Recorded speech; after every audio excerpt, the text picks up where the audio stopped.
चलिए database programming के अंतर्गत अगली चीज़ हम जानते हैं data accessing data using server explorer.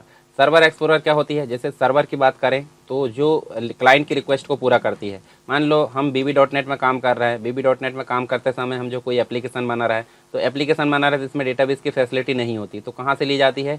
Data source से डेटाबेस की फैसिलिटी ली जाती है। तो ली जा रही ना, मतलब रिक्वेस्ट की जा रही तब फैसिलिटी मिल रही। तो डेटाबेस क्या हुआ? डेटाबेस एक सर्वर हुआ और सर्वर को कहाँ प्रदर्शित कराया जा रहा है? एक विंडो में, मतलब एक्सप्लोरर में। तो सर्वर को एक्सप्लोरर करने वाली जो विंडो है या जो एक्सप्लोरर है उसको बोला जाता है सर्वर एक्सप्लोरर। तो इसके बारे में हम यहाँ पे जानने वाले हैं। तो डेटाबेस को कैसे एक्सेस किया जाए सर्वर एक्सप्लोरर में, ये चीज़ यहाँ पे जानने को मिलेगी। तो हम पहले समझ लेते हैं, फिर इसका प्रैक्टिकल करके देखेंगे। तो यहाँ देखिए, सर्वर एक्सप्लोरर जो है विजुअल स्टूडियो आईडी की एक महत्वपूर्ण विंडो मानी जाती है जो कि डेटाबेस कनेक्शन करने में मदद करती है। डेटाबेस को प्रयोग करने से पहले जो है उसे अपने प्रोग्राम में कनेक्ट करने की आवश्यकता पड़ती है और यह कार्य किसके द्वारा किया जाता है? सर्वर एक्सप्लोरर के द्वारा किया जाता है, आसानी से किया जा सकता है। यह विभिन्न प्रकार के डेटाबेसेस के साथ कनेक्शन उपलब्ध कराती है, जैसे कि एसक्यूएल सर्वर हो गया या फिर ओरेकल हो गया या फिर ओएलईडीबी हो गया। इन सभी से हमको इसको ला सकते हैं। इसको दिखाने के लिए हमको व्यू मेनू में जाना पड़ता है, सर्वर एक्सप्लोरर पर क्लिक करना पड़ता है या फिर Ctrl+Alt+S जो शॉर्टकट की है उसको प्रेस करना पड़ता है। तो हमारे सामने इस प्रकार की विंडो डिस्प्ले हो जाएगी जिससे बोला जाता है सर्वर एक्सप्लोरर। इसमें हम देखें तो सर्वर एक्सप्लोरर में जो है टूल बार में 4 बटन होती है, रिफ्रेश, डिलीट और कनेक्ट डेटाबेस। इसके अंतर्गत हम देखें तो यहाँ कनेक्ट डेटाबेस पर क्लिक करेंगे या फिर इस डेटा कनेक्शन पर राइट क्लिक करेंगे तो हमको ऐड कनेक्शन देखने को मिलेगा। ऐड कनेक्शन देखने को मिलेगा तो इस प्रकार से हमको एक विंडो डिस्प्ले होगी सामने, जिसके अंतर्गत हम चाहते हैं कि एक्सेस से डेटाबेस कनेक्टिविटी हो तो पहला ऑप्शन सेलेक्ट करेंगे। अगर ओरेकल्स है तो ओडीबीसी, एसक्यूएल सर्वर है तो तीसरा नंबर। इस प्रकार अलग और डेटाबेस दिए हैं जिसमें हम यहाँ पे देख सकते हैं। इसमें किसी भी ऑप्शन को सेलेक्ट करेंगे तो उसके बाद हमारे सामने कंटिन्यू का ऑप्शन आएगा। कंटिन्यू जैसे ही हम क्लिक करेंगे तो हमारे पास में इस प्रकार की एक विंडो आएगी जिसका नाम है ऐड कनेक्शन। ऐड कनेक्शन में आप देख सकते हैं यहाँ पे अगर एसक्यूएल का सेलेक्ट करें तो एसक्यूएल आएगा और अगर एक्सेस सेलेक्ट करें हैं तो एक्सेस आएगा। चेंज करना तो आप इस बटन का प्रयोग कर सकते हैं। फिर आपको ब्राउज करना है, यहाँ से ब्राउज करने के बाद आपको यहाँ पे एड्रेस आ जाएगा डेटाबेस का। उसके बाद आपको टेस्ट करके देखना, टेस्ट करने के बाद आप करोगे ओके। ओके कर दोगे तो इस प्रकार आपका सर्वर एक्सप्लोरर में डेटाबेस शो हो जाएगा, नाम और उसके विभिन्न प्रकार के टेबल्स। ये टेबल्स आपके डिस्प्ले हो जाएंगे। ठीक है, सारी चीज़। कुछ प्रॉपर्टीज़ देख लेते हैं यहाँ कमांड की। कमांड हमने पढ़े पीछे क्लास में। तो कमांड की एक प्रॉपर्टी होती है कनेक्शन होती है। कनेक्शन मतलब जो कनेक्शन को डिफाइन करने के लिए यूज़ की जाती है। कमांड टैक्स होती है जो कि एसक्यूएल कमांड या और जो ओएलईडीबी कमांड है उसको डिफाइन करने के लिए यूज़ की जाती है। कमांड टाइप जो होता है क्या करता है? कमांड का टाइप यानी कि जो टेक्स्ट है उसको डिफाइन करने का काम करता है। इन सभी चीज़ों के बारे में हम आगे प्रैक्टिकल में देखने वाले हैं। इसके अलावा मेथड्स होती है। मेथड हम देखें, कमांड की कुछ मेथड होती है जैसे कि एग्जीक्यूट रीडर होता है, डेटा रीडर के लिए यूज़ होता है। एग्जीक्यूट नन क्यूरी होते हैं जी, कमांड के लिए होता है। एग्जीक्यूट स्केलर होता है जो कि सिंगल रिजल्ट जैसे कि काउंट इनको यूज़ करने के लिए किया जाता है। और एग्जीक्यूट जो नन क्यूरी है वो इंसर्ट, अपडेट और डिलीट के लिए यहाँ पर यूज़ हो जाती है, एसक्यूएल के लिए और ओएलईडीबी के लिए। और एग्जीक्यूट रीडर क्या करता है? सेलेक्ट कमांड के जो एग्जीक्यूट है होने पर रिट्राइव होने वाले जो डेटा है उसको स्टोर करने के लिए यहाँ पे इसको यूज़ किया जाता है। ठीक है, डेटा अडाप्टर के बारे में हमने पहले देखे थे। डेटा अडाप्टर क्या करता है? ADO.NET डेटा प्रोवाइडर का एक मेन पार्ट ये होता है। डेटा सेट और डेटा सोर्स के बीच में कंप्लीट रूप से कम्युनिकेशन के लिए यूज़ किया जाता है। डेटा अडाप्टर को डेटा सेट के साथ यूज़ किया जाता है और यह दोनों ऑब्जेक्ट मिलकर यानी डेटा एक्सेस और डेटा मैनिपुलेशन प्रोवाइड करता है।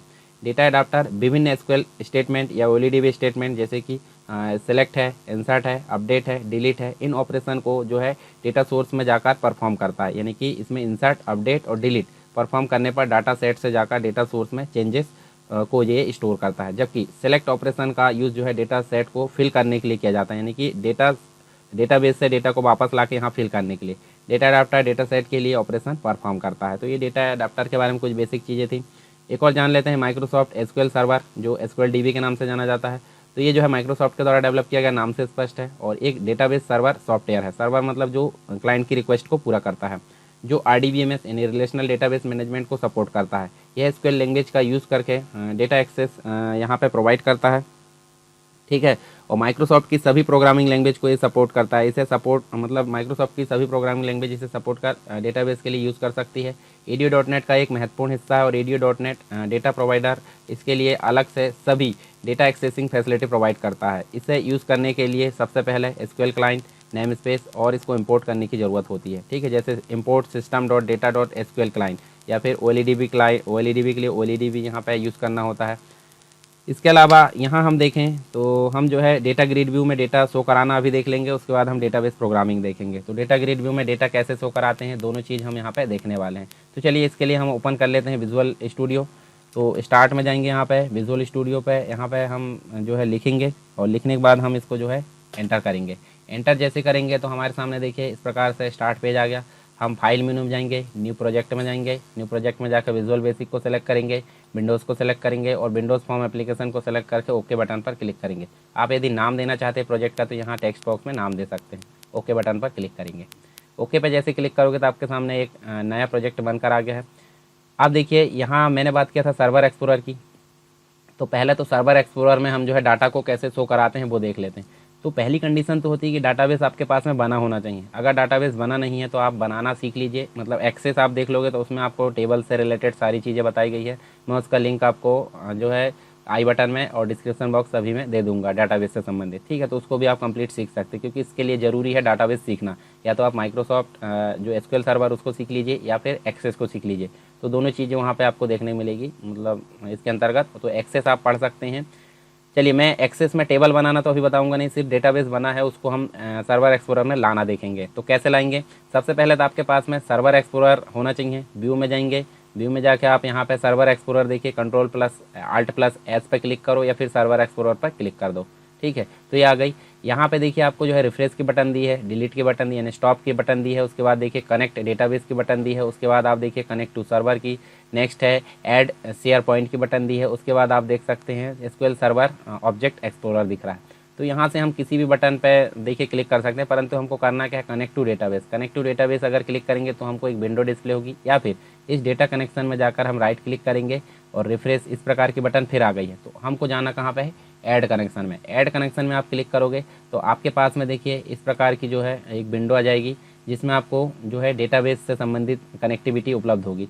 तो हम सबसे शुरू में देखें तो आप इस प्रकार की विंडो को देखोगे जिसका नाम है चेंज डेटा सोर्स।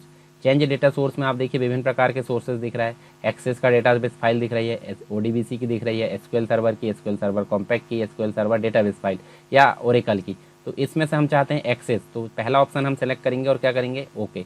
ओके करेंगे और उसके बाद हमारे पास में आया ऐड कनेक्शन। ऐड कनेक्शन में हम देखिए पहला तो हमने सेलेक्ट कर लिया, दूसरा आया database file name. Database file name के लिए ब्राउज करोगे, ब्राउज करोगे तो देखिए यहाँ सेलेक्ट डेटाबेस से संबंधित डायलॉग बॉक्स आया है। तो आप देखिए आपके पास में एक डेटाबेस बना रखा होगा कहीं पे भी, उसको आप सेलेक्ट कर सकते हैं। नहीं तो आप जो है आने वाली जो क्लासेस में मैं डेटाबेस बनाना भी बताऊंगा उसमें आप उसको देख सकते हैं, या फिर एक्सेस की क्लास देखोगे तो उसमें आपको डेटाबेस बनाना, टेबल बनाना, सारी चीज़ दिख जाएगी। तो यहाँ देखिए हमारे पास डी में एक डेटाबेस रखा है कॉलेज नाम से, कॉलेज 1 नाम से, और इसको हम करेंगे ओपन। ओपन जैसे करोगे देखिए इसका यूआरएल आ गया है। यूआरएल मतलब इसका जो पाथ है वो आ गया है डी, उसके अंतर्गत college1.mdb। mdb मतलब माइक्रोसॉफ्ट डेटाबेस जो एमएस एक्सेस का है, उसका पूरा पाथ आ गया है और हम करेंगे इसको टेस्ट।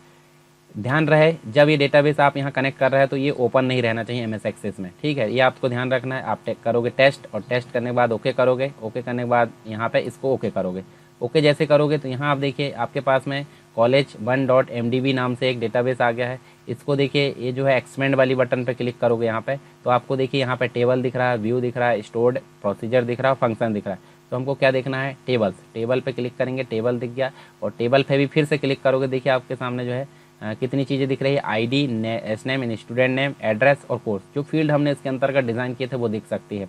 इसके अलावा हम इसको जो है राइट क्लिक करके देख भी सकते हैं, जैसे न्यू क्वेरी चलाना है टाइप करके, या फिर इसके डेटा को शो कराना है, कॉपी करना है, रिफ्रेश करना प्रॉपर्टी, तो रिट्राइव करके देखिए।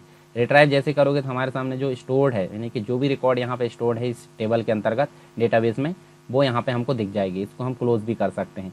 तो ये तो बात होगी सर्वर एक्सप्लोरर में डेटा को कैसे शो कराते हैं, ठीक है। दूसरी चीज़ होती है कि डेटा ग्रिड व्यू में डेटा कैसे शो कराते हैं, तो हम जो है GUI मेथड से देख लेते हैं, फिर हम जो है आगे कमांड मेथड से हम देखेंगे। तो इसके लिए हमको सबसे पहले क्या होना चाहिए, यहाँ पे ग्रिड व्यू होना चाहिए। ग्रिड व्यू क्या करता है, डेटा सोर्स जो होता है डेटाबेस से डेटा को डिस्प्ले कराने का काम करता है रो और कॉलम में, ठीक है। डेटा सेट इसके पीछे काम करता है। तो हम पहले विजार्ड के थ्रू देख लेते हैं, उसके बाद कमांड के थ्रू हम आगे की क्लास में देखने वाले हैं। तो आप देखिए यहाँ पे आपको टूल बॉक्स दिखना चाहिए। टूल बॉक्स नहीं दिख रहा था, आप कहाँ जाओगे, व्यू में जाओगे, टूल बॉक्स पर क्लिक करोगे, आपके सामने टूल बॉक्स दिख गया। आप यहाँ जाओगे कैटेगरीज के अंतर्गत टूल बॉक्स में डेटा, देखिए डेटा लिखा है। डेटा में आप क्लिक करोगे तो आपके सामने यहाँ पे बहुत सारे टूल्स आएंगे, जिसके अंतर्गत देखिए डेटा ग्रिड व्यू लिखा है। डेटा ग्रिड व्यू को लाकर आप ऐसे ड्रैग करोगे और ड्रॉप कर दोगे अपने फॉर्म पर, ठीक है। इस प्रकार से ड्रॉप कर दोगे। ये जितना बड़ा आप चाहते हो उतना बड़ा आप कर सकते हैं, ठीक है। अब इतना हमने कर दिए। यहाँ पे आप क्लिक करोगे तो आपके सामने शुरुआत में कुछ ऑप्शंस आए थे इस प्रकार से, ठीक है। इस प्रकार से ऑप्शन आए थे। नहीं आए तो आप देखिए सबसे टॉप में डेटा ग्रिड व्यू के सबसे टॉप में एक एरो बटन दिखती है राइट वाली, उस पर क्लिक करो। आपके पास में आया चूज़ डेटा सोर्स, यानी डेटा सोर्स को सेलेक्ट कर सकते हैं। कॉलम एडिट कर सकते हैं, ऐड कॉलम कर सकते हैं, इनेबल एडिंग, इनेबल एडिटिंग, ये सभी ऑप्शन आपको डिस्प्ले होंगे। तो हमको सबसे पहली ज़रूरत होती है कि डेटाबेस को यहाँ पर डिस्प्ले कराएं, बाकी चीज़ें हम बाद में देखेंगे। तो यहाँ देखिए चूज़ डेटा सोर्स के अंतर्गत नन लिखा है, नन लिखा है यानी कि कोई भी डेटाबेस यहाँ पे उपलब्ध नहीं है। तो हम क्या करेंगे, इस पर डाउन एरो पर क्लिक करेंगे और यहाँ नन लिखा है, उसके जस्ट नीचे हमको देखिए ऐड प्रोजेक्ट डेटा सोर्स लिखा है, इसको क्लिक करेंगे। क्लिक करने के बाद आपके सामने एक डेटा सोर्स कॉन्फ़िगरेशन विज़ार्ड आया, जिसके अंतर्गत आपको डेटाबेस की फैसिलिटी मिल रही है, सर्विसेज, ऑब्जेक्ट, शेयर पॉइंट। तो हमको पहला ऑप्शन डेटाबेस को सेलेक्ट करना है, उसके बाद नेक्स्ट करना है। नेक्स्ट करने के बाद आप देखिए डेटा सेट मैंने बताया था, जो कि रो और कॉलम के मिश्रण से यहाँ डेटाबेस को स्टोर करने का काम करता है। तो हम देखिए यहाँ एंट्री डेटा मॉडल पर क्लिक ना करके डेटा सेट पर क्लिक करेंगे और नेक्स्ट करेंगे। नेक्स्ट करेंगे तो देखिए ऑलरेडी यहाँ से पहले से कनेक्ट है डेटाबेस, तो इसको हम जो है सिलेक्ट कर सकते हैं, नहीं तो आप न्यू कनेक्शन बना सकते हैं। न्यू कनेक्शन बनाने के लिए फिर से वही सिस्टम एक्सेस, उसके बाद आप देखिए यहाँ से ब्राउज, और ब्राउज करने के बाद आप फिर से डेटाबेस को सेलेक्ट करोगे, ओपन करोगे, आपका डेटाबेस का पाथ आ गया। ये चीज़ हम पहले देख चुके, कनेक्ट कर लो और उसके बाद ओके, ठीक है, ओके करोगे, नेक्स्ट करोगे। नेक्स्ट करने के बाद पूछ रहा है कनेक्शन स्ट्रिंग बनाना आपको, यस। तो ये देखिए कनेक्शन स्ट्रिंग यहाँ से बनकर आ गई है। उसके बाद आप नेक्स्ट करोगे, नेक्स्ट करोगे तो इसके टेबल और व्यूज़ होंगे डेटाबेस के। तो आप देखिए इस पर जो एक्सपेंड करोगे, देखिए टेबल सेलेक्ट कर लो, टेबल के अंतर्गत स्टूडेंट, और उसके बाद आप जो है डेटा सेट देखिए कॉलेज बंद का डेटा सेट यहाँ पे बन गया। फिनिश कर दो। फिनिश जैसे करोगे तो यहाँ पे आईडी, एसनेम, एड्रेस, कोड शो हो रहा है, जबकि यहाँ पे हमको शो होना चाहिए चारों रिकॉर्ड।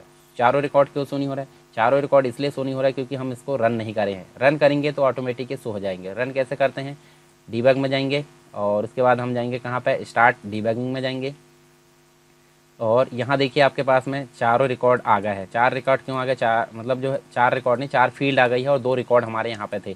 तो अगर हम रिकॉर्ड और फिल कर देते हैं उस डेटाबेस में जाकर, तो हमारे पास में ये रिकॉर्ड जो है इसकी बढ़ोतरी हो जाएगी। तो कैसे करेंगे, हम या तो डेटाबेस ओपन करके उसमें जा सकते हैं, ठीक है। यहाँ सर्वर एक्सप्लोरर में चले जाइए, व्यू में जाएंगे और यहाँ सर्वर एक्सप्लोरर में जाएंगे। फिर से इस डेटाबेस को हम जो है क्या करेंगे, यहाँ जाएंगे और यहाँ जाकर हम इस टेबल को रिट्राइव करेंगे और इसमें जाकर हम जो है यहीं से फिल कर सकते हैं। जैसे हमने 1103 कर दिए, यहाँ नाम लिख दिए कुछ भी, ठीक है, और लिख देते हैं यहाँ पर उसका एड्रेस और यहाँ लिख देते हैं BCA, ठीक है। इसके बाद देखिए ये हो गया है। अब इसको हम बंद कर देते हैं यहाँ पे, और जब हम इसको रन करते हैं तो रन करने के बाद हमारे पास में 3 रिकॉर्ड आ रहा है। 3 क्यों आ रहा है, क्योंकि हमने यहाँ फिल कर दिए। दूसरी चीज़, हम डेटाबेस में जाकर फिल करेंगे तो भी यहाँ दिख जाएगा। तो ये हो गया नॉर्मली विजार्ड के थ्रू। यहाँ पे एक तो हमने देखे सर्वर एक्सप्लोरर में डेटा कैसे शो कराते हैं, दूसरा हमने ग्रिड व्यू में डेटा शो कैसे कराते हैं, ये देखे हैं विजार्ड के थ्रू। उसके बाद हम जो आने वाली क्लास है उसमें देखिए हम डेटाबेस प्रोग्रामिंग कंप्लीट रूप से देखेंगे, यानी रिकॉर्ड को, किसी सॉफ्टवेयर को हम बना रहे तो रिकॉर्ड को कैसे ऐड करा जाता है डेटाबेस में, कैसे उसको दिखाया जाता है ग्रिड व्यू में, कैसे उसको क्लियर करा जाता है, अपडेट कैसे करा जाता है, डिलीट कैसे करा जाता है। इसके अलावा फर्स्ट सेकंड जो भी नेविगेशन है वो कैसे करा जाता है, सारी चीज़ हम आगे देखेंगे 2-3 लेक्चर में, ठीक है। तो ये सारी चीज़ आपको समझ में आ गई होगी अभी जितनी भी हमने पढ़े हैं। अगर किसी प्रकार का कोई डाउट है तो आप मुझे कमेंट बॉक्स में बताइए। इसके अलावा आप टेलीग्राम चैनल ज्वाइन कर सकते हैं। इसके और जो एप्लीकेशन है सरकार स्टडी बेस्ड एजुकेशन, इसको आप डाउनलोड करोगे तो यहाँ पे आपको सारी चीज़ें मिल जाएगी, ठीक है।